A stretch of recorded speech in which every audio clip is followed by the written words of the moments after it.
विलिनीकरण नाही, पवारांकडून ही भूमिका स्पष्ट.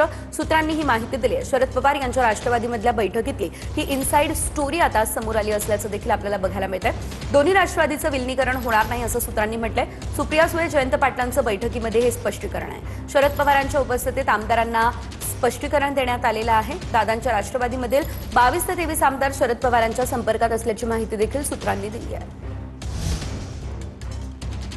तर या संदर्भात अधिकची अपडेट घेऊयात आमचे प्रतिनिधी सुनील काळे यांच्याकडून. सुनील, आपण पाहतोय आतापर्यंत जे तर्कवितर्क लढवले जात होते, दोन्ही राष्ट्रवादी एकत्र येतील असं म्हटलं जात होतं, मात्र आता तसं होणार नाहीये ही माहिती सूत्रांकडून मिळतेय. सविस्तर अपडेट. सेजल, आपण बघतोय की ज्या पद्धतीने आज बैठक झाली आणि बैठकीमध्ये खरं तर पवार गटाचे नेते आमदार हे जे आहेत ते चलबिचल आहे, त्यांच्या मनामध्ये विलिनीकरण होणार की नाही. पण त्याचबरोबर जी महत्वाची माहिती आहे की राष्ट्रवादीच्या अजित पवार गटातले जवळपास 22 आमदारांनी गेल्या काही दिवसांमध्ये शरद पवारांची भेट घेतलेली आहे आणि या भेटीनंतर ते जे आहेत ते सर्व नेते शरद पवारांच्या संपर्कात आहे असं या बैठकीमध्ये उल्लेख करण्यात आला. आणि त्याचबरोबर त्यानंतरच प्रफुल्ल पटेल आणि सुनील तटकरे यांनी शरद पवारांची भेट घेतली होती.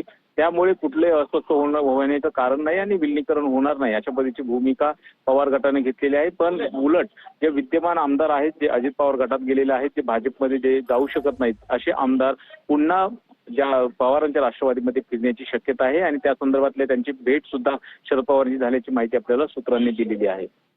अगदीच धन्यवाद दिलेल्या सर्व सविस्तर अपडेटसाठी सुनील. तर दादांच्या एनसीपीमधील 22 ते 23 आमदार शरद पवार यांना भेटून गेले असल्याची माहिती मिळते आहे. कुठल्याही प्रकारचा विलिनीकरणाचा विषय नाही. यापुढे विलिनीकरणाचा हा विषय संपलेला आहे.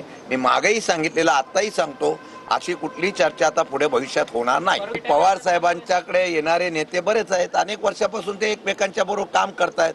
आता एखादा नेता भेटायला आला, तो कुठल्या कारणासाठी आला म्हणून त्याला लगेच वेगळा अँगल